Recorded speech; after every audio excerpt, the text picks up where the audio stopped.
Mari kita bahas MacBook pertama gua yang ternyata masih sangat powerful.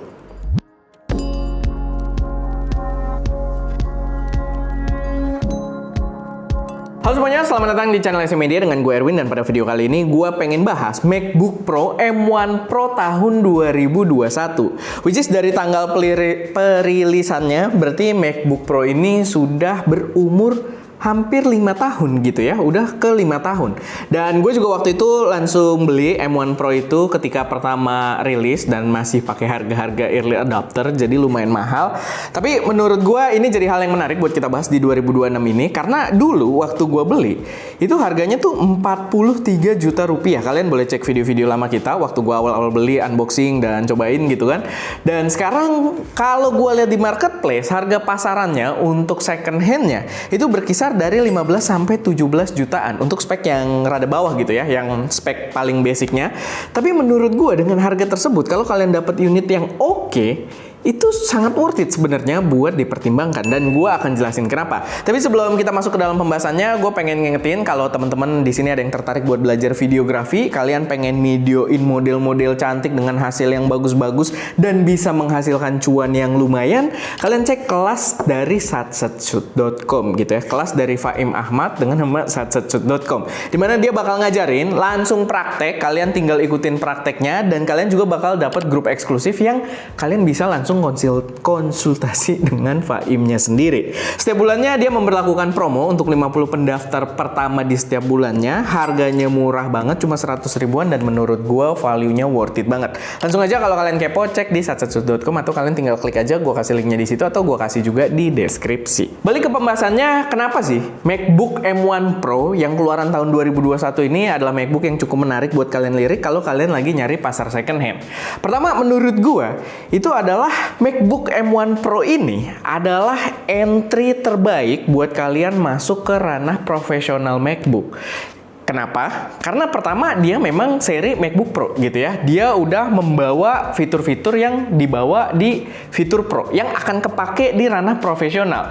Dimana apalagi kalau kalian dapat di harga yang tadi gue bilang ya, sekitar 15-17 jutaan untuk entry di spek bawahnya, itu menurut gue fitur yang dibawa udah komplit banget. Nanti kita akan bahas soal performa juga, tapi dari segi fitur aja itu udah komplit banget. Kalian dapat port yang komplit untuk sebuah MacBook Pro gitu ya. Maksudnya untuk lini MacBook lah, dibandingkan MacBook Air, dibandingkan MacBook Neo apalagi gitu ya, pilihan portnya bener-bener gila. Kalian dapat port yang lebih lengkap, Thunderbolt semua untuk USB-C-nya gitu kan, dan dia juga bawa full size HDMI yang biasanya di workflow profesional masih kepake, dan kalian dapat UHS 2 card reader gitu, card reader SD card dengan speed yang udah tinggi. Dimana kalian kalau pakai laptop biasa pun itu biasa kalaupun ada card readernya gitu ya, itu sangat jarang yang bawa UHS 2 gitu. Jadi menurut gue ini bakal kepake banget. Kita sebagai pengguna kamera mirrorless pakai SD card UHS 2 juga, itu terasa sangat terbantu. Setiap kali kita bawa laptop ini, setiap kali kita ada produksi di luar, kita backup itu jadi cepet banget, dan itu cuma bisa dirasakan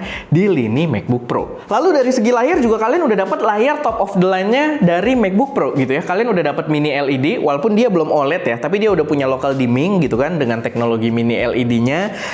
Maksudnya yang hitam-hitam pekat gitu kan, yang berwarna dia bisa cukup cerah, dan itu teknologi yang masih sama gitu dibawa sama gue pakai M4 Pro sekarang gitu ya, dan gue pakainya kan indoor doang, gue jarang pakai di outdoor, jadi needs-nya mungkin nggak terlalu berpengaruh. Tapi yang gue rasain MacBook Pro M1 Pro tahun 2021 dengan yang gue pakai M4 Pro sekarang jadi MacBook utama gue, layar tuh masih rasanya sama gitu, rasanya identik, dipakai buat nonton, dipakai buat produksi gitu ya. Apalagi kita butuh color accuracy yang kuat kalau kita pakai di ranah profesional, itu masih sangat cukup. Paling bedanya kalau M4 Pro gue kan udah ada opsi dengan nano texture ya, yang kalau kalian banyak lampu-lampu di belakang dia akan ngebantu, nggak terlalu glossy. Tapi di luar dari itu pun biasanya harus ambil spek tertinggi. Tapi di luar dari itu, di luar dari nano texture, menurut gue M1 Pro ini keluaran 2021 tetap udah cakep banget gitu. Gue nggak merasakan perbedaan yang signifikan di layarnya. Sama mungkin gue nggak boleh lupa juga ya, karena dia udah jajaran MacBook Pro, kalian udah dapet promotion juga sampai 120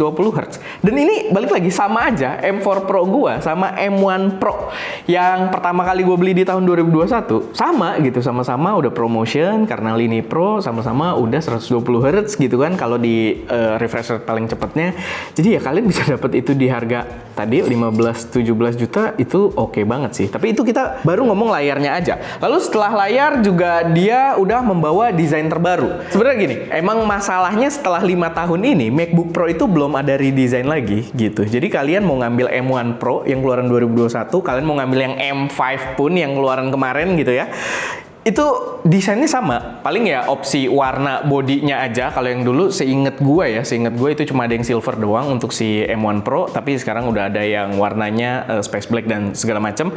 Dan ya paling perbedaannya di situ doang, space black atau space gray ya. Tapi ya perbedaannya itu doang gitu. Tapi secara bentuk kalian dapat layar dengan notch yang sama, ada poni untuk webcamnya, kalian dapat kualitas layar yang sama, dan orang asal dia nggak buka kayak device info di MacBook kalian bawa keluar, ya orang nggak tahu itu prosesor yang M5, M4, M3, M2 atau M1 Pro gitu. Jadi menurut gua ya dari segi desain kalian nggak merasa ketinggalan juga gitu dengan ngambil si M1 Pro yang keluaran 2021. Lalu dari segi speaker juga sama, speakernya itu udah gokil juga dari M1 Pro, dan gue merasakan speakernya itu tidak ada perbedaan yang signifikan dengan M4 Pro gue. Karena di M1 Pro itu udah dikenalkan dengan redesign si MacBooknya waktu itu gitu ya, dibandingkan generasi sebelumnya jauh.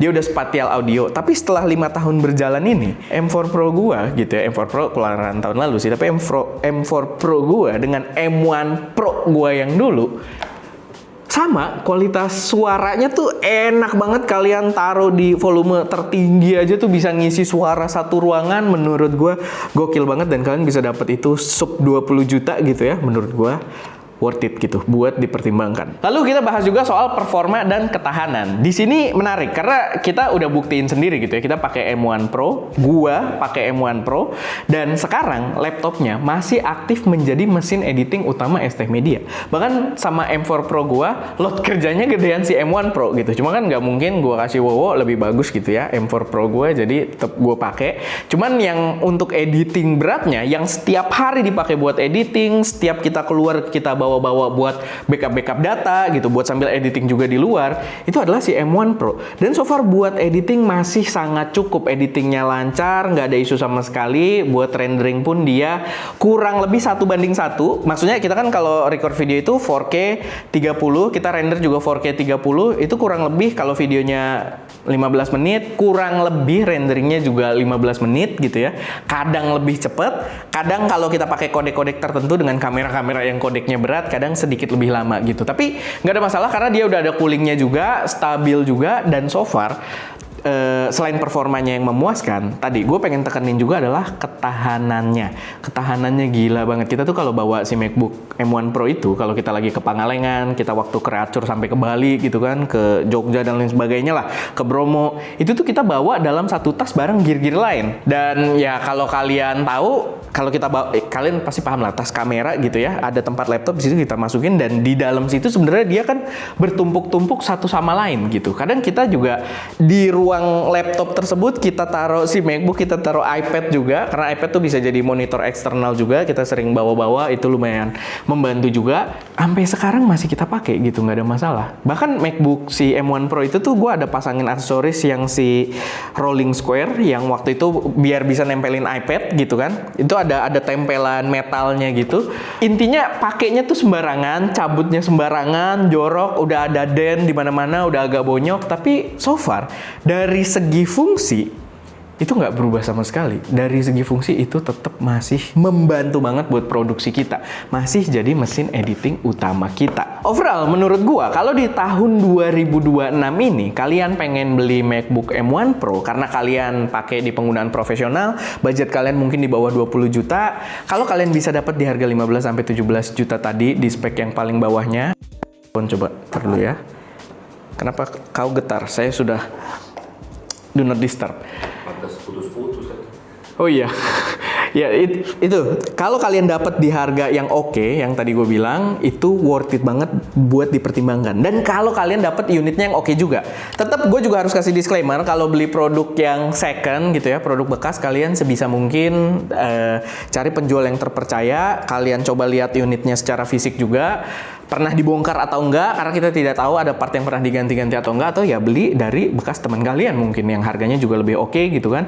Tapi menurut gua kalau kalian dapat di harga tadi, unitnya masih bagus, masih cukup prima untuk kalian pakai editing, itu worth it parah. Cuman kalau kalian nggak berani main di barang bekas, kalian pengen beli yang baru-baru, sekarang range si MacBook pun itu luas banget ya. Kalian punya Neo, start 10 juta, bisa dipakai buat editing juga. Kita ada bahas berkali-kali juga, silahkan kalian cek. Kemarin keluar Air juga, M5, lalu keluar MacBook Pro juga. Sekarang kalian tinggal sesuaiin aja budget kalian. Tapi kalau kalian pengen masuk ke Pro di harga di bawah 20 juta gitu ya, yang lumayan worth it ya menurut gue, M1 Pro ini bisa kalian pertimbangkan.